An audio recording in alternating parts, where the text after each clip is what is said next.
నమస్కారం వెంకట సురేష్ గారు. ఎలా ఉన్నారు సార్? నేను చాలా చాలా బాగున్నాను. చాలా సంతోషం. బయట దేశాల్లో తెలుగు వాళ్ళు ఉన్నారంటే హ్యాపీ అనిపిస్తుంది. ముందు వాళ్ళతో ఈ సందర్భంలో వచ్చి మాట్లాడడం అనేది ఇంకా సంతోషం అండి. తెలుగు తరంగిణి ఎన్ని సంవత్సరాలు అవుతుంది మీరు ఏర్పాటు చేసి? తెలుగు తరంగిణి మొదలుపెట్టి 10 సంవత్సరాలు అవుతుందండి. 10 ఏళ్ళు అయింది. ఇది దశాబ్ది ఉత్సవాలు అంటున్నాం ఈ సంవత్సరాన్ని. చాలా ప్రత్యేకంగా ఉండబోతున్నాయి. కానీ మీరు అంటే ఇక్కడ ఉంటూ కూడా మన సంస్కృతి సాంప్రదాయాలు, మన ఆధ్యాత్మిక వాతావరణం కావచ్చు, పూజలు, ఈ కళ్యాణాలు ఇవన్నీ ఇక్కడ నిర్వహిస్తూ ఉన్నారు కదా. అది నిజంగా గొప్ప విషయం అండి. దైవ కృప ఉందనే భావిస్తాను నేను. అసలు ముందుగా మీ పరిచయం, మీరు ఎప్పుడు వచ్చారు ఇక్కడికి దుబాయ్? నా పేరు ఒక్కలగడ్డ వెంకట సురేష్ అండి. మాది స్వస్థలం విజయనగరం, కానీ విశాఖపట్నంలో స్థిరపడ్డాం. ఓకే. నేను యుఏఈ వచ్చి 18 సంవత్సరాలు అవుతుంది. 18 సంవత్సరాల క్రితం ఇక్కడికి వచ్చినప్పుడు మొదట 3 నెలల్లో మళ్ళీ వెళ్ళిపోదాం మన ఊరు, లేకపోతే 6 నెలల్లో వెళ్ళిపోదాం అనుకున్నాం. కానీ నేను చూసింది ఏంటంటే అలాగ అనుకుని వచ్చిన వాళ్ళందరూ 20 సంవత్సరాలైనా 25 సంవత్సరాలైనా ఇక్కడే ఉద్యోగమో వ్యాపారమో కంటిన్యూ చేస్తున్నారు. అది కాకుండా ఇక్కడ పుట్టి పెరిగిన పిల్లలకి మన సంప్రదాయం, మన ఆచార వ్యవహారాలు తెలియట్లేదు. అది పిల్లలు తప్పు కాదు, మరి పేరెంట్స్ ఇక్కడ ఎక్కువ కాలం ఉండి స్థిరపడిపోవడం వల్ల వాటికి వాళ్ళకి ఎక్స్పోజర్ ఉండట్లేదు. కరెక్ట్. సో ఒక భోగి మంటలు అంటే తెలియదు, వాళ్ళు ఇప్పుడు చూసి ఉండరు. అలాగే ఒక కళ్యాణం అంటే తెలియదు, ఒక ఉగాది పచ్చడి తెలీదు.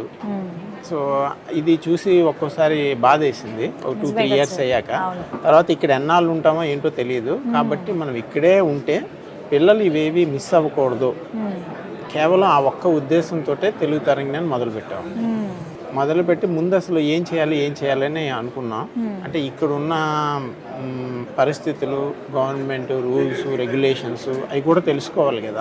మాకు పూర్తి అవగాహన లేదు, చేద్దామన్న ఉత్సాహం అయితే ఉంది, కానీ ఎలా చేయాలి ఏం చేయాలన్న దానికి కంప్లీట్ క్లారిటీ లేదు. అందుకని ఇంతకు ముందు ఇక్కడ ఇండియన్ అసోసియేషన్ అని ఉందండి.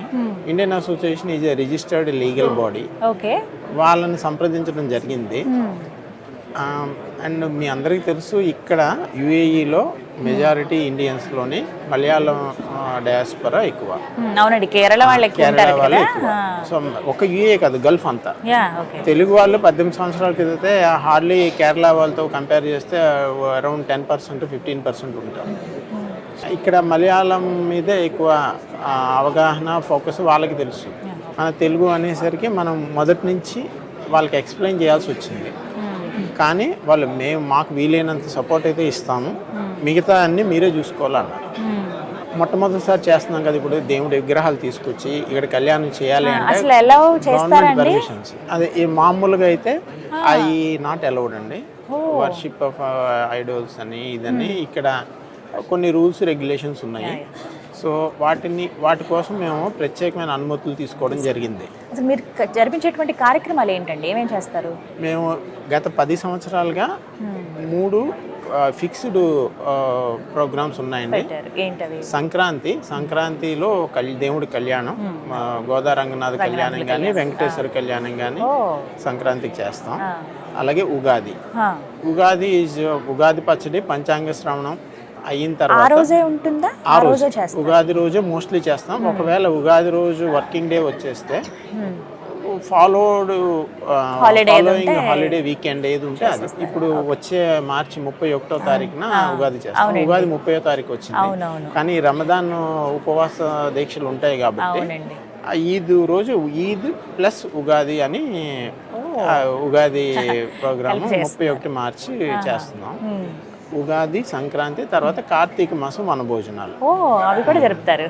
వనభోజనాలు యాక్చువల్గా చాలా ఎంజాయ్ చేస్తారండి అందరూ. ఎందుకంటే మనం ఉసిరికి చెట్టు పెడతాం. ఒక్క ఉసిరికి చెట్టే కాదు, దేవతా వృక్షాలన్నీ, తులసి, ఉసిరి, మారేడు, రావి, మామిడి, పూజల్లో వాడే వృక్షాల్లో ఎన్ని వీలైతే అన్ని తీసుకొచ్చి ప్రతి చెట్టుకి మనం ఒక శ్లోకం చదివి ఆ కన్సర్న్ చెట్టుకి ఏదైతే ఆ శ్లోకం ఇచ్చారో సంప్రదాయబద్ధంగా అందరికీ చేసి అలా కార్తీక దీపారాధన ముందు మామూలుగా మొదలు పెట్టాం. ఇప్పుడు ఇండియాలోనే మనకి ఎక్కడ కార్తీక సోమవారం శివాలయాల్లో దీపాలు ఎలా పెడతారో ఇప్పుడు అలా పెట్టేస్తున్నారు. అసలు ఎక్కడ జరిపిస్తారండి ఈ కళ్యాణాలు కానీ? ఈ కళ్యాణం అనేది ఇండియన్ అసోసియేషన్ ఆడిటోరియం ఉందండి మనకి, ఎక్కడ? అక్కడ రసల్ ఖైమా అక్కడ చేస్తున్నాం. ఆ కళ్యాణానికి ఒకవేళ వెంకటేశ్వర కళ్యాణం అయితే మనకి కళ్యాణంలో పార్టిసిపేట్ చేసిన ప్రతి ఫ్యామిలీకి ఒక తిరుపతి లడ్డు ప్రసాదం, అలాగే ప్రీస్ట్ కూడా ఇండియా నుంచి తిరుపతి నుంచి తీసుకొచ్చి చేయిస్తున్నాం. సో హోమం అన్నీ, లాజ హోమం, కళ్యాణం అంతా పూర్తిగా. కళ్యాణం మార్నింగ్ అయితే సుప్రభాతంతో మొదలుపెట్టి గోదా కళ్యాణం అయితే తిరుప్పావే, లేకపోతే followed Vishnu Sahasranamam group chanting చేసి కళ్యాణం చేస్తాం. గత సంక్రాంతికి అయితే వైకుంఠ ఏకాదశి దగ్గర వచ్చిందని ఉత్తరద్వార దర్శనం, ఆ టైంలో 9 రోజులు ఉత్తరద్వార దర్శనం పెట్టారని, ఉత్తరద్వార దర్శనం వైకుంఠ ఏకాదశి ఆడిటోరియంలో 2 హాల్స్ ఉంటాయి, అక్కడ పెట్టి చేసాం. విగ్రహాలు ఇక్కడే ఇప్పుడు విగ్రహాలు ఇక్కడే ఉన్నాయండి. ఒక కాదండి 3 జతలు ఉన్నాయి. సో ఇలాగే ఒకసారి శ్రీరామనవమి రోజు సెలవు వచ్చింది, సరే అని చెప్పి ఎప్పుడు సీతారాం కళ్యాణం చేయలేదని సీతారాం కళ్యాణం చేసాం. భద్రాచలం నుంచి లడ్డు ప్రసాదాలు అన్నీ తెప్పించాము. ప్రీస్ట్ ఇండియా నుంచి వచ్చారు, చాలా చక్కగా జరిగింది. అండ్ సుమారు 3,000 పైగా తెలుగు వారు వచ్చారు. 3,000 మంది తెలుగు వారు అన్ని కార్యక్రమాలకి 2,500 3,000 వస్తారండి. వచ్చిన వాళ్ళందరికీ మన సంప్రదాయబద్ధంగా ఉదయాన్నే అల్పాహారం, మధ్యాహ్నం విందు భోజనం, సాయంత్రం అల్పాహారం ఉచితంగా ఇస్తామండి. మన సంప్రదాయబద్ధంగా అంటే మనకి మన ట్రెడిషనల్ ఫుడ్ బూరెలు, గారెలు, పులిహోర, దద్దోజనం, చక్కెర పొంగలి ఇలాంటి మెనూ పెట్టి అందరికీ ఆ రోజు పండగ రోజు మనం ఇంట్లో ఏవైతే చేసుకుంటామో ప్రసాదంగా, అలాగే పండగ స్పెషల్స్ అని. వీటికి ప్రత్యేకంగా టికెట్ అని కానీ కళ్యాణం చేయించుకోవాలనుకున్న వాళ్ళకి ఇంత రుసుమని కానీ ఉంటుందండి? లేదు, అంటే మేము తెలుగు తరంగిణి మొదలు పెట్టిన దగ్గర నుంచి ఇప్పటిదాకా మనం ఏ విధమైన సభ్యత్వ రుసుము కానీ లేకపోతే ఈ ఈవెంట్ రోజు వచ్చే 2,000 3,000 మంది ఎవరికి కానీ ఈ ఫుడ్కి కానీ మనం ఏమీ వసూలు చేయట్లేదండి, ఉచితంగానే చేస్తున్నాం. భగవంతుడి దయ వల్ల అంతా ఉచితంగా చేస్తున్నాం. మీరు ఉచితంగా చేస్తున్నారు, కానీ ఇంత పెద్ద ఎత్తున ఇలా వేరే దేశంలో కార్యక్రమం జరపాలంటే అది మామూలు విషయం కాదు. ఎందుకంటే మీరు సంవత్సరానికి ఫిక్స్డ్గా 3 అన్నారు, సంక్రాంతి, ఉగాది, కార్తీక వనభోజనాలు అని చెప్పి. సుమారుగా మీకు ఎంత ఖర్చు అవుతుంది? అంటే యాక్చువల్గా అయితే ఇంత భారీ ఎత్తున ఒక కార్యక్రమం చేయాలి అని అంటే మన ఇండియన్ రూపీస్లో చెప్పాలి అని అంటే సుమారుగా ₹1,00,00,000 పైగా ఖర్చు అవుతుందండి ఒక్కొక్క దానికి. ఎందుకంటే ఆడిటోరియము, పర్మిషన్స్, ఫుడ్ అన్నీ. కానీ మా టీం తెలుగు తరంగిణి టీము మేమంతా ఇది మన ఇంట్లో జరిగే పెళ్లిలాగా అందరూ కంట్రిబ్యూట్ చేస్తారండి. కంట్రిబ్యూట్ చేసి ఒక ఈవెంట్ మేనేజర్ కలిసి చేస్తున్న పండుగ. ఒక ఈవెంట్ మేనేజర్ కానీ ఒక ప్రోగ్రామ్ ఆర్గనైజర్ కానీ అలాంటివి ఏమి ఉండవండి. మా టీం మొత్తం కూర్చుని ప్రోగ్రామ్ 2 నెలలు ఉందనుకే ప్రతి వీకెండ్ కూర్చోవడం, ఎవరి రోలు రెస్పాన్సిబిలిటీస్ వాళ్ళు ప్లానింగ్ చేసుకోవడం, ఓవరాల్గా వాటన్నిటిని అసెంబుల్ చేయడం. మీ మెంబర్స్ ఎంతమంది అండి మొత్తం? అసలు ఎవరు ఏమేమి చేస్తారు? తెలుగు తరంగిణి ఎగ్జిక్యూటివ్ కమిటీ అని ఉందండి. కొంతమంది ఒక మీడియా ఇన్ఛార్జ్ అని ఒకరు, కల్చరల్ యాక్టివిటీస్ ఇన్ఛార్జ్ అని ఒకరు, స్పోర్ట్స్ ఇన్ఛార్జ్ అని ఒకరు, అలాగే ఇది కమ్యూనిటీ యాక్టివిటీ, బ్లడ్ డొనేషన్స్, ఇప్పుడు రమదాన్ టైంలో ఇఫ్తార్ అది చేస్తారు, అలాంటి కమ్యూనిటీ సర్వీసెస్ ఒకరు, అలాగే ఇంటర్నేషనల్ రిలేషన్స్ అని లైక్ ఇండియా తోటి లేకపోతే ఇతర తెలుగు సంఘాలు ప్రపంచవ్యాప్తంగా ఉన్నాయి, గల్ఫ్ వ్యాప్తంగా ఉన్నాయి, వాటితోటి సంప్రదింపులు జరపడానికి ఒకరు. అలాగా టీం ఒక్కొక్కరికి ఒక రెస్పాన్సిబిలిటీ ఇచ్చామండి. అందరూ వారి ఇవి చేస్తారు. అలాగే పిల్లలు కూడా ఎంకరేజ్ చేస్తామండి. ఇప్పుడు సంక్రాంతి ప్రోగ్రాం ఉందంటే ఉట్టి కొట్టడం అనో లేకపోతే కృష్ణాష్టమి రోజు ఉట్టి కొట్టడం అని, అవన్నీ కూడా ఒక ప్లేలెట్ లాగా, ఒక చిన్న కథలాగా పిల్లలు ప్లే చేస్తారు. సో మా ప్రోగ్రామ్కి యాక్చువల్గా ఫస్ట్ 5 years అయితే నేను సెలబ్రిటీస్నే ఎవరిని తీసుకురాలేదండి, ఎందుకంటే మాకు స్టేజ్ టైం సరిపోదు. మార్నింగ్ 8:30కి మొదలు పెడితే ఈవినింగ్ 6కి ఇంకా టైం సరిపోదు. అంతమంది మరి గ్యాదర్ అవుతున్నారంటే అంతమంది పిల్లలు, ఫ్యామిలీస్, వస్తారు కదండి. ఇది ఆర్ట్ ఆఫ్ లివింగ్ అని, ఇస్కాన్ అని, ఈ అందరు గ్రూప్స్ వీళ్ళందరూ వస్తారు. అన్నీ మన కల్చర్ రిలేటెడ్, మన సంప్రదాయం రిలేటెడ్వే అక్కడ ప్లే చేస్తారు. ఇలా చేయడం వల్ల మన ఖర్చు ఇంచుమించు సగానికి సగం అయితే తగ్గించగలుగుతున్నాం. బట్ ఖర్చు అయితే అవుతుంది. బట్ ఇంతమంది కలిసికట్టుగా కలిసికట్టుగా చేయడం వల్ల చాలా ఎకానమిక్గా ఈ ప్రోగ్రామ్ చేయగలుగుతుంది. యుఏఈ గవర్నమెంట్ నుంచి పర్టికులర్గా ఎలాంటి హెల్ప్ అందుతుంది? UAE government we are really thankful అండి. They are really supporting us and they are allowing us to enjoy our culture. And యుఏఈలోనే ఉన్న గ్రేట్నెస్ ఏంటంటే every year they declare the theme of the year, a kind of. So one of the year is declared as year of tolerance. And this year 2025 is declared as year of community. ఇంకా అందరికీ more than 100 nationality people are living in UAE. అవునండి, చాలా So there is a very diversified culture. And within one country there are many cultures. So like India, so many states, within the states so many communities, so many cultures are there. So వీటన్నిటిని ఒక్క country accommodate చేస్తుందంటే it is really unbelievable. And nowhere in the world this kind of a combination is there. ఇంత సక్సెస్ఫుల్గా 10 ఏళ్ల నుంచి చేయగలుగుతున్నారంటే ఖచ్చితంగా government support ఉంటుంది అండ్ మీ మెంబర్స్ కూడా. ఒక మాట అడుగుతాను సార్, మీరు దైవికంగా బాగుంటారని అర్థమైంది, ఎందుకంటే ఈ కార్యక్రమాలు చేపట్టడం అంటే అంత విషయం కాదు, అంత చిన్న విషయం అయితే కాదు. ఒక మాట నేను అడగాలనుకున్నది ఏంటంటే, మనం ఏదైనా ఒక చిన్న మంచి పని చేస్తేనే అది తిరిగి మనకు మంచిగా ఎదురొస్తుంది. మీరేమో ఇంత చక్కగా దైవ కార్యాలు చేస్తూ ఉన్నారు. స్వామివారి, అమ్మవారి నిదర్శనాలు ఏమన్నా మీకు కలిగాయా?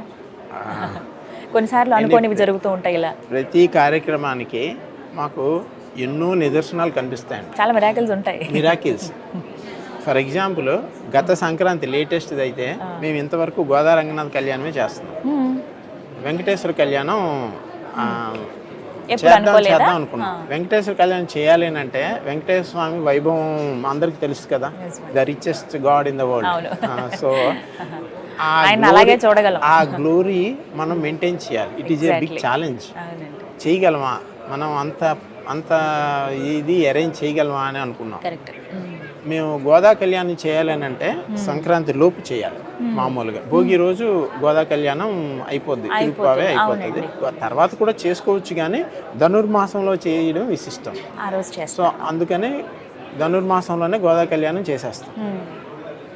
ఈసారి వీకెండ్ ఎలా వచ్చిందంటే సంక్రాంతి మర్నాడు ఆదివారం వచ్చింది. అప్పటికి ధనుర్మాసం అయిపోతుంది. ముందు ఏమైందంటే మాకు వెన్యూ దొరకలేదు.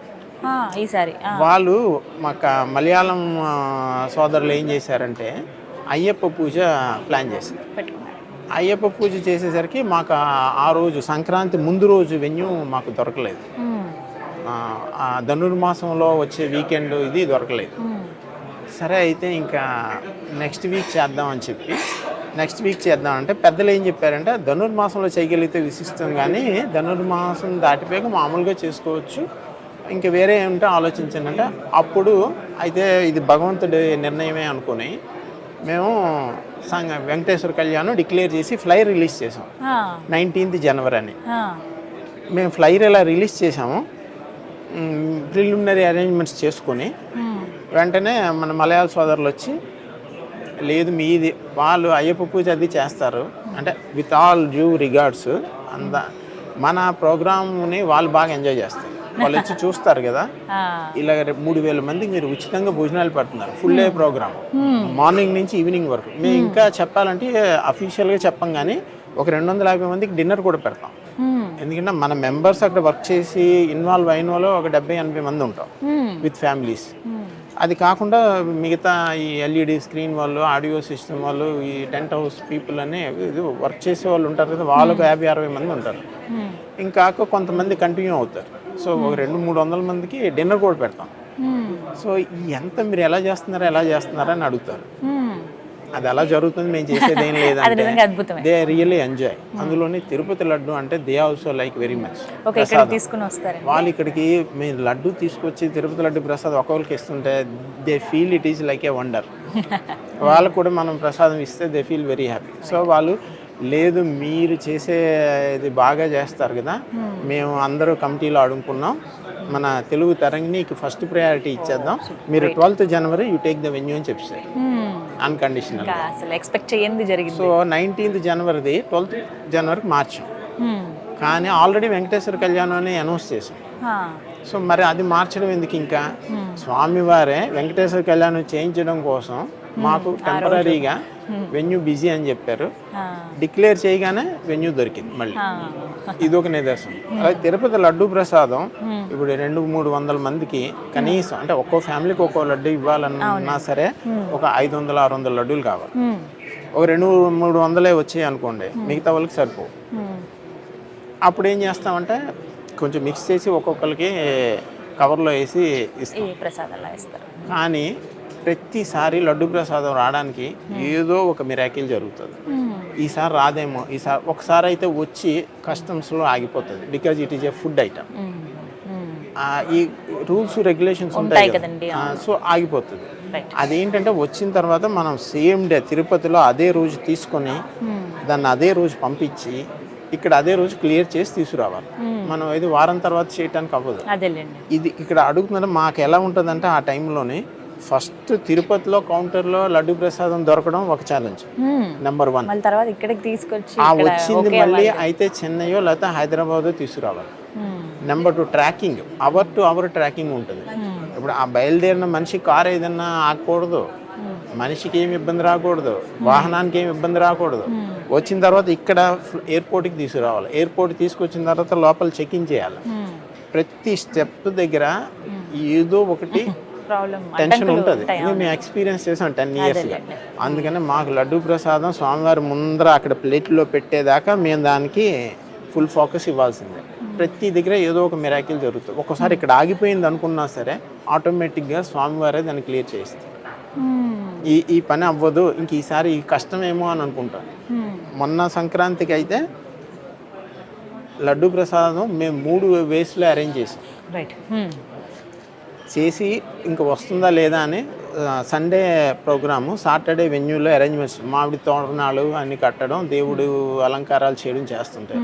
సాటర్డే ఈవినింగ్ 7 o'clock ఫోన్ చేస్తే ఇక్కడ UAE టైంలోనే ఆ లడ్డూ ప్రసాదాలు ఆయన వీసా రిజెక్ట్, అంటే ఇంకా ప్రాసెస్ అవ్వలేదు. UAE పీక్ టూరిజం ఉంది ఈ ఇయర్, సో ఆయన వీసా అప్రూవ్ కాలేదు. వాళ్ళు 10 మంది వీసాలు పెట్టుకున్నారు. 10 మందిలో ఈ లడ్డు రెస్పాన్సిబిలిటీ ఇద్దరు తీసుకుంటే వాళ్ళ వీసా అప్రూవ్ కాలేదు, ఇంకా క్యూలో ఉన్నారు. సో ఇంకా సండే వచ్చేసింది, ఇంకా వీసా అప్రూవ్ అవ్వదు, ఇంకా డోంట్ వెయిట్ ఎనీ మోర్ అని. సాటర్డే వచ్చేసింది, డోంట్ వెయిట్ ఎనీ మోర్ అని చెప్పి ఇంకేం చేయాలంటే, అయితే అప్పటికప్పుడు ఏదర్ US వీసా ఉన్న వాళ్ళకైతే వీసా ఆన్ ఎంట్రీ, వాళ్ళకి ఏ వీసా అక్కర్లేదు. US గ్రీన్ కార్డ్ హోల్డర్స్ కానీ లేకపోతే Indians with US visa, any US visa ఉంటే వాళ్ళు రావచ్చు డైరెక్ట్గా. సో అప్పటికప్పుడు US వీసా ఎవరికి ఉంది వాళ్ళకి ఫోన్ చేసి, you first immediately come out of the house, night 12 o'clock flight ఉంది, నీ టికెట్ బుక్ చేస్తున్నావు, నువ్వు వెళ్ళి ఆ లగేజ్ తీసుకొని, అది 60 kgs అంత ఉంటుంది, ఎక్సెస్ లగేజ్ అయితే అయ్యింది, నువ్వు తీసుకుని రావాలి అలా చెప్పి అలా ట్రాక్ చేస్తే మార్నింగ్ కళ్యాణం జరుగుతుండగా లడ్డు ప్రసాదం వెన్యూకి వచ్చింది. సో ఇలాంటి అద్భుతాలు చాలా జరిగాయి. ఇది ఎంజాయ్ చేయాలంటే అవర్ టు అవర్ అది జరుగుతున్నదే, అది స్వామివారి లీల అన్నమాట. నిజమే. ఆయన మనకి పరీక్ష పెడతారు, ఈ పరీక్షలో వీళ్ళు ఎంతవరకు ట్రై చేస్తారు. ఇప్పుడు చూడండి, స్టూడెంట్ ఎంతవరకు చదువుకుని పరీక్ష రాస్తారని పేరెంట్ను టీచరు చూసినట్టు ఆయన మన వంక చూస్తూ ఉంటారు, వీళ్ళు ఎంతవరకు తిరిగి కృప చూపించేది కూడా ఆయనే, మళ్ళీ దారి కూడా ఆయన చూపిస్తారు. సో మరి ఇంత సక్సెస్ఫుల్ గా రన్ చేస్తూ ఉన్నారు, మరి ముఖ్యంగా తెలుగు వాళ్ళకి ఏం చెప్తారు మీరు? ఇక్కడ తెలుగు వారికి నేను కోరుకునేది, మన పిల్లలకి తెలుగు చదవడం రాయడం నేర్పించడం మర్చిపోవద్దు. రెండోది సమైక్యత, సంఘీభావం, ఐకమత్యం, ఇది పాటించాలి, పిల్లలకు కూడా పాటించేలా చేయాలి. అండ్ తోటి తెలుగు వారికి మనం సంఘీభావంగా కష్ట సుఖాల్లో అండగా ఉండాలి, మనకు తోచినంత. ఇలా ప్రతి ఒక్కరు అనుకుంటే ఇక్కడున్న తెలుగు వాళ్ళు అందరూ హ్యాపీగా ఉంటారు, ఇది నా ఉద్దేశం. ఎస్. సో ఇండియాలో ఉన్న వాళ్ళకి మరీ ముఖ్యంగా వాళ్ళకి సంతోషం అనిపిస్తుంది చూస్తే మిమ్మల్ని. తెలుగు ఇండియాలో ఉన్న వాళ్ళకంటే ఇండియాలోని మనకు అన్నీ ఉన్నాయి మన ముంగిట్లో. నేను కూడా ఇండియాలో ఉన్నప్పుడు ఫర్ ఎగ్జాంపుల్ తిరుపతి వెళ్ళాలి అంటే 2 ఏళ్ళకు 3 ఏళ్ళకి వెళ్ళేవాళ్ళం. ఇప్పుడు ఇక్కడికి వచ్చిన తర్వాత ప్రతి సంవత్సరం తిరుపతి వెళ్దామా, లేకపోతే ప్రతి సంవత్సరం ఒక పిలిగ్రిమేజ్కి వెళ్దామా అని అనుకుంటాం. ఒక రకంగా చెప్పాలంటే మన ఆచార వ్యవహారాలు, మన సంప్రదాయాల పట్ల మాకు ప్రేమ, అభిమానం, ఆసక్తి అన్నీ దూరం అయ్యాకే వచ్చాయి. ఈ ఇండియా వదిలి ఇక్కడికి వచ్చిన తర్వాతే వచ్చాయి. ఫర్ ఎగ్జాంపుల్, నాకు విష్ణు సహస్రనామం చదవడం బై హార్ట్ రాదు ఇండియాలో ఉన్నప్పుడు. ఇక్కడికి వచ్చాకే నేర్చుకున్నాను. ఎందుకంటే దగ్గర ఉన్నప్పుడు దాని విలువ తెలియదు, దూరం అయ్యాకే దాని విలువ తెలుస్తుంది అంటే మరి ఇదేనేమో. ఇండియాలో రాయడం చదవడం కూడా రావట్లేదు ఇప్పుడు ఉన్న విద్యా వ్యవస్థల వల్ల కానీ దేనివల్ల కానీ. సో మన మాతృభాషను మిస్ అవ్వద్దు. అలాగని మిగతావి కూడా నేర్చుకోకుండా ఉండక్కర్లేదు, అన్నీ నేర్చుకోవచ్చు, ఇది కూడా నేర్చుకోవాలి, మస్ట్. రెండోది ఏంటంటే మన ఆచార వ్యవహారాలు, సంప్రదాయాల పట్ల అన్నీ మన ముంగిట్లో ఉన్నాయి కాబట్టి వాటిని నిజంగా వాటి తాలూకా అడ్వాంటేజెస్ని, వాటి తాలూకా ఎసెన్స్ని ఎంజాయ్ చేస్తే తర్వాత తరాలకు కూడా తెలియజేస్తే చాలా చక్కగా వివరించారు సార్. ఆల్ ది బెస్ట్ అండి, congratulations. Thank you very much అండి. We also wish all the best to Suman TV. యూఏఈలో లాంచ్ చేశారు మీరు కూడా 2015లో మొదలు పెట్టారు. ఈ పాటికి ఎన్ని 17,000 18,000 వీడియోస్ చేశారు. అంటే ఆ లెక్కను చూస్తే సంవత్సరానికి ఒక 1,500 2,000 చేస్తున్నారు. అంటే రోజుకి 2-3 ప్రోగ్రామ్స్ మీరు చేస్తున్నారు భారీ ఎత్తున. రియల్లీ వెరీ ఫాస్ట్ అండ్ అసలు growth of Suman TV also is amazing. And more than 500 million views, more than 500,000 subscribers is a very very big numbers, and I wish same journey and graph will continue. చాలా చక్కగా వివరించారు sir. All the best చెప్తున్నాం. ఎప్పుడు ఆ స్వామివారి కృప మీ పైన ఉండాలి. ఇలా ఇంకా ఎన్నెన్నో కార్యక్రమాలు చేయాలి. మీరు అన్నట్టుగా మన తెలుగు వాళ్ళ ఖ్యాతి, స్వామివారి వైభవం కానీ ఈ కళ్యాణాలు అంటే మన సంస్కృతి సాంప్రదాయాలు ముందు తరాల వాళ్ళు ఎవరైతే ఇక్కడ ఉన్నారో, ఇక్కడ పుట్టి పెరిగిన మన తెలుగు పిల్లలకి తెలియాలి మీ ద్వారా మనస్ఫూర్తిగా కోరుకున్నాం. నమస్తే. నమస్తే, థ్యాంక్ యూ.